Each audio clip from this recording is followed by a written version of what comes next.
The best and worst case scenarios for this weekend's UFC Fight Night, Adesanya versus Imavov. Now, there's a few things that could happen that are kind of neutral.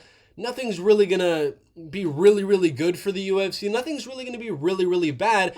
But there are some things that the UFC, I'm looking at you, Shara Magomedov, UFC are going to be really, really hinging on the fact that the fight ends up a certain way. That's kind of what I'm getting at here. There's a few fights on this card that you're like, the UFC clearly wants this fighter to win. The UFC clearly wants that fighter to go out there and lose. That's kind of what I'm going to talk about here. What is the best case scenario for the UFC, for the fans, for me? And what is the absolute worst case scenario? Obviously, a full 11 fights of decisions would be a horrible case scenario for the fans. But what's the best case scenario? And what are some other bad case scenarios we can look at? We're going to start with the main event. What is the best and worst way this fight can end up? Now, a lot of you guys might be thinking, oh, the UFC has to want Israel Adesanya to win. He's a big star, 24-4, only lost to champs Dricus, Sean, Alex Pereira, Jan Blachowicz, one of the greatest middleweights of all time, one of the greatest MMA fighters of all time with 8 title wins, I even believe. You would think they would want him to win, right? Lost 2 in a row, Sean and Dricus. Maybe he wins against Imavov. You could set up a Sean Strickland rematch in the future. I truly do believe the best case scenario here is that he loses.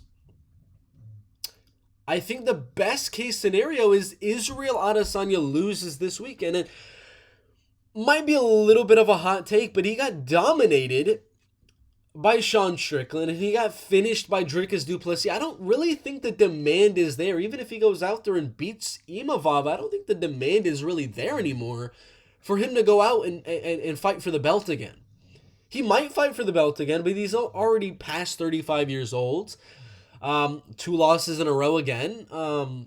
Both title fights, yes, but I don't think the demand is there as much as it was earlier in his career for a big Israel Adesanya matchup. Now, what I really, really think is the best case scenario is, again, he loses this fight to Imavov. Now, why do I say it'd be a great case scenario that Adesanya loses? Well, Imavov, French fighters are going down a little bit. Benoit Saint-Denis, I believe 2 losses in a row, losing to Poirier, getting knocked out badly. Then, getting dominated by Renato Moicano. Not a good look for Benoit, who a lot of people, including myself, don't even believe he's ranked material anymore. I think he should be outside of the rankings. That's on one side. We got Cyril Gane, the other big star in the rankings for French men's MMA. And, well, lost to John Jones, lost his title fight to Francis Ngannou, and everybody and their mom believes he lost to Alexander Volkov. The star power for Cyril Gane is also going downhill. People aren't really believing that he won his last fight. They're believing that he doesn't have the takedown defense to be a champion, to beat Tom Aspinall. I think he'll lose to Tom if he ever fights him. French MMA needs their man. Cyril's going downhill. He's already in a bad light right now, and if he loses to Tom, if that ever happens, I mean, what Imavov's all French MMA for men really have. And I could talk about Fares Ziam, who's also on the card, but in terms of like ranked and already up there French MMA, it's really Imavov is it. It really is. Imavov is all that's kind of there. And he's got a great future, 28 years old. If he loses now, it's going to take a while. He could obviously build himself back up. But 28 years old, if he's able to go out there, beat Adesanya, again, great case scenario. Dricus and Sean Strickland fight next week. Winner fights Hamza Chimaev. Imavov fights Robert Whittaker in the meantime. Something like that. He wins that one too. And you got a young 28, 29-year-old Frenchman who, if he wins the belt, man, he's before he's even in his prime, going to hold on to it for a while and really be the face of French MMA. I think that's a great, great case scenario for the UFC and for the French fans. And, of course, a win over Adesanya, the fans in America, the fans in Europe, the fans everywhere are really starting to, take notice for Imavov. Obviously, they took notice on Strickland and Dricus du Plessis because they won the belt. They're champions. But if you beat Adesanya as a contender type fight, you're going to be in the headlines everywhere. All non-just French fans are going to be talking about you and are going to be fans of you if you learn a little bit of English. But you kind of see what I mean there is, if Adesanya wins, what are we going to recycle the same old fights? Dricus versus Adesanya, Dricus versus him and that. Are we just going to keep doing the same fights over and over and over again? This really, if Imavov wins, ushers in a new blood and builds Imavov's name off the big star that is Israel Adesanya. And again, boost French MMA for men. And I didn't talk about Manon Fiorot. That's the women's side of things. She's probably going to fight for the flyweight belt very soon. But, we don't want to rely on that. What if she loses to Valentina? Then you got nobody. Imavov needs to win this fight for French MMA. He'll main event those cards. He can maybe do a pay-per-view in France and bring it all Europeans over there. That's what we're talking about here. Israel Adesanya wins. His stock power doesn't really go up. I mean, you can still make big fights. People are going to tune into an Adesanya fight, win or lose. But you need Imavov to win to really boost the popularity there. So I think Imavov winning by finish is a great, great thing. And I think he needs to learn some English for the post-fight interview and really be like, Dricus du Plessis, I am coming for you, with his French accent and Dagestani mix there. He needs to do something like that. Finish Adesanya better than Dricus du Plessis did, or just win the fight. I don't care. But either way, I mean, it's a great thing for the UFC and for the fans, I believe. I believe Imavov winning is great for the fans and for the UFC. Next on we go to, we were talking about it earlier on. It's an obvious one. I mean, I can't make this video and not talk about it. Best case scenario is the Shara Magomedov starches Michael Venom Page. Best case scenario. Another great case scenario, I mean, not a horrible case scenario, is that Shara and Michael Page go to a 29-28 fight of the night, back and forth striking banger, and Shara gets the nod. 29-28, close one, fun fight. Page has showing massive respect to Shara. Shara showing massive respect to Michael Page. And the name Shara Bullet, all the Bellator fans are like, oh my gosh, Shara Bullet, oh my gosh. And Shara's star keeps going up. He's already a big star. He knocks out Page. He beats him in the fight of the night. Co-main event of a big Saudi Arabia card. Then, if the other thing comes true and Adesanya loses, dude, you got Shara versus Israel Adesanya. That's a great case scenario. Imavov wins. Adesanya loses. Shara gets a big finish or a fight of the night decision, and you book Shara versus Israel Adesanya. Great case scenario for the UFC. 15-0 undefeated Russian middleweight striker versus a kickboxing glory. Great striker as well in Israel Adesanya. I mean, come on. Great case scenario there. We go on. Sergey Pavlovich, Jairzinho Rosa strike. Not an amazing case scenario either way. I don't think the UFC is really gonna care like a huge amount on if Jairzinho wins or if Sergey wins. They're not gonna go to Suriname. Russia already has their big population of stars and fighters in the UFC, so I don't think either man winning here is gonna be like a really great thing. Only thing I could possibly say is they probably would be rooting for Sergey Pavlovich just a little bit, because Jairzinho, if you look at his career inside the UFC, he's lost to Jalton, he's lost to Volkov, he's lost to Blade, Cyril, and Ngannou. Let's head over to the UFC rankings. This is why I would say they lean Sergey Pavlovich to go out there and get the knockout, is because go to the heavyweight division. Let's go to the guys he lost to. Cyril Gane, that is the number 2 ranked guy right there.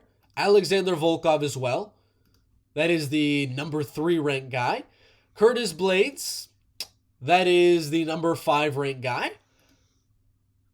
I mean, Jailton Almeida, that's the number 6 ranked guy. So, let's say he beats Pavlovich. Everything around him is like a rematch that he already lost to. He already got dominated by Curtis Blades in a pretty boring fight. Got dominated by Jonathan Almeida. Got outstruck got knocked out by Alexander Volkov. Got pretty much dominated on the striking with Cyril Gane. There's not really an urge for a Jairzinho rematch with any of the guys. He's already fought everyone in the top 6 except for Aspinall and John Jones. And then Sergey, he's about to fight. So, there's not a lot I could really be like. There's not a lot of upside for Jairzinho going out there and winning. Whereas, Pavlovich, he's only lost to 2 guys.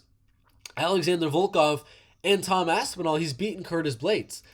There is totally an avenue for him. He's got a lot of matchups he hasn't faced in Cyril Gane, in Jonathan Almeida. You can easily do that. Number 6 versus number 4. You can easily do that.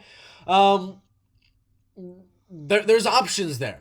There is options there. If Aspinall loses to Jones, you can do Aspinall versus Pavlovich rematch. If Volkov loses his next fight, you can do that rematch. I mean, those rematches sound better, and even if you don't want to do the rematches, you have options for new matchups. Sergey versus Jonathan and Sergey versus Cyril Gane are totally fine fights for me. So, just seems a lot more logical. Sergey only has these 9 fights in the UFC. He hasn't had a crazy long career. A lot of the guys he's beaten are no longer in the UFC, so he hasn't fought everybody. Jairzinho's fought a lot of guys in that top 15. Plus, Sergey's younger. I just feel Sergey winning is going to be in the best case scenario for everyone involved, to be quite honest with you. And then we got Said Nurmagomedov, Vinicius Oliveira. Very obvious, 29 years old, Vinicius Oliveira, big star in the making here. Best case scenario, Vinicius goes out there and finishes a guy with the last name Nurmagomedov, a former top 15 UFC bantamweight who has only lost to Raoni Barcelos, who just went out there and beat Peyton Talbot, and Jonathan Martinez, a former top 15 guy as well. He's 7-2, guillotine, knockout win, a lot of finishes in the UFC. Best case scenario, Said, although he has that Nurmagomedov name, he's not very active, he doesn't really have a big name in the UFC from the fans. Vinicius is already growing a big popularity amongst the fans inside of the United States, of course, in Brazil. So it only makes sense that the best case scenario here is, of course, Vinicius taking him, or defending the takedowns, outstriking him, and possibly knocking him out. It's a clear UFC's gonna want Vinicius to win there. For SCM, Mike Davis, clear as day again. Like I was talking about earlier, Cyril Gane and Benoit Saint-Denis, they don't know what's gonna happen there. Their star power is diminishing every single day, every single fight. Manon Fiorot could lose their next fight. Imavov could lose in the main event. You don't know.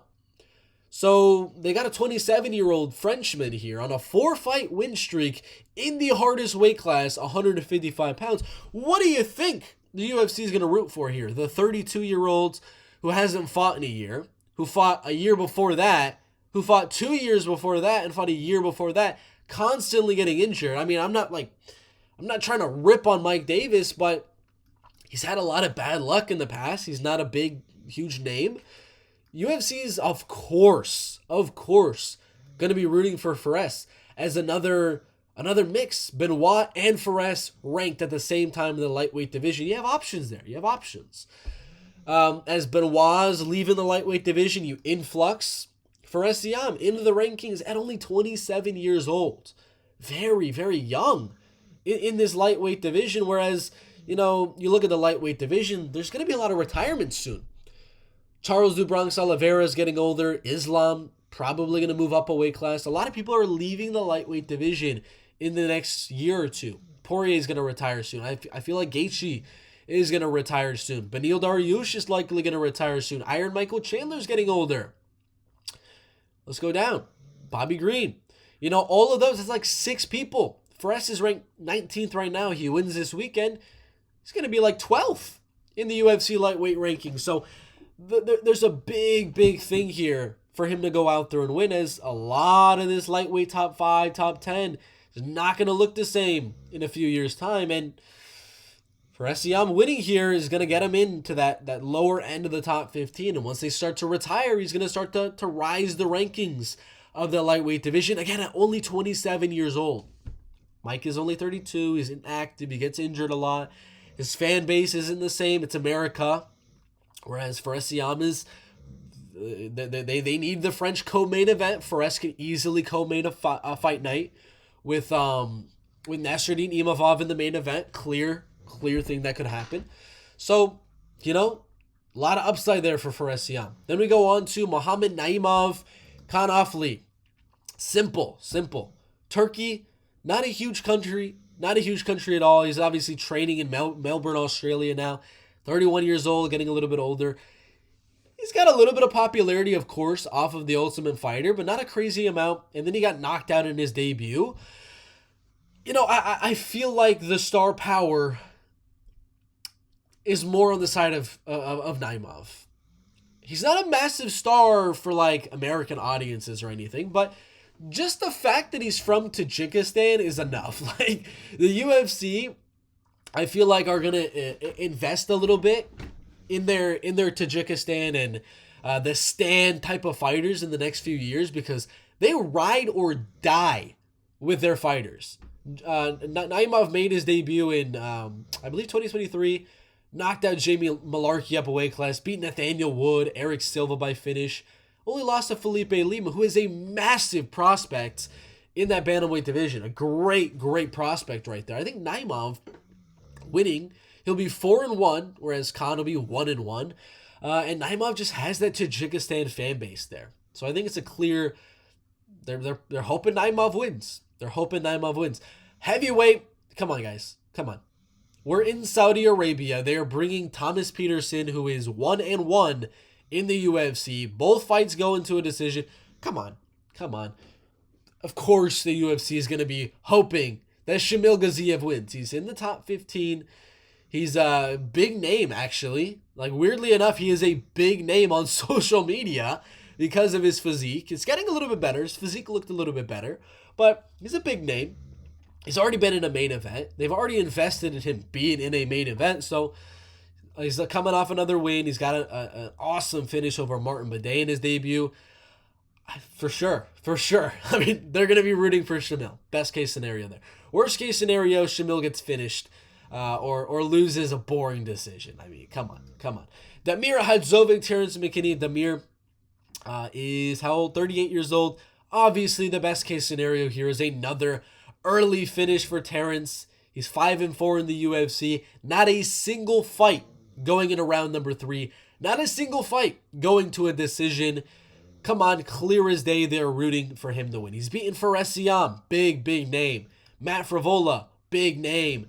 And some smaller names, Eric Gonzalez, Mike Breeden, Brendan Moreau. But he's also lost to really good guys. Drew Dober, Bonfim, Nazim Sadikov, and Esteban Ribovic. These are all legit guys right outside of the top 15 of the lightweight division. So, clear as day, UFC is going to be hoping that Terrence goes out there, delivers for the fans, and gets a round 1 submission or knockout win so they could... keep building him up again. The better Terrence does, the better it looks on Nazim's record, the better it looks on Esteban Ribovic's record, on Ismail Bonfim's record, and of course, you keep building the star that is Terrence, who's constantly improving and getting better, and again, is only 30 years old. So clear as day, they're gonna hope Terrence wins there. Then we got women's MMA. 35 and 33 years old. You got 2 losses in a row, Mayra Bueno Silva. And you got Jasmine, who's on a 3-fight win streak since losing to Tracy Cortez by decision over a year ago. Jasmine is a finisher. She puts on fun fights. Mayra is also a finisher. She's getting those arm bars and knee bar submissions from bottom. The rear naked over Holly that was overturned to a no contest. She's an exciting fighter as well. They're both exciting fighters. I won't say anything to the contrary there. Only thing here that would lean one way or the other is Canada. Women's MMA only really has Jasmine Jasudavicius and Jillian Robertson. I feel like it's the only other option in women's MMA, when men's MMA, they only have Mike Malott, really. That's about it for male MMA.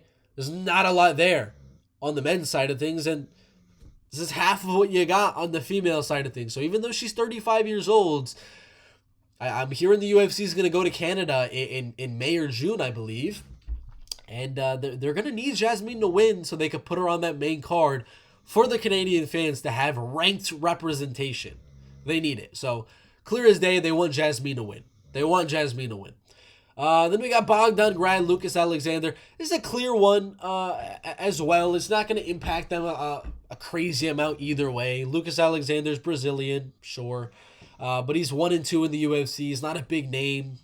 I don't think the UFC would care if Lucas Alexander loses. They're not going to care that much if Bogdan Grad loses, but it's his debut.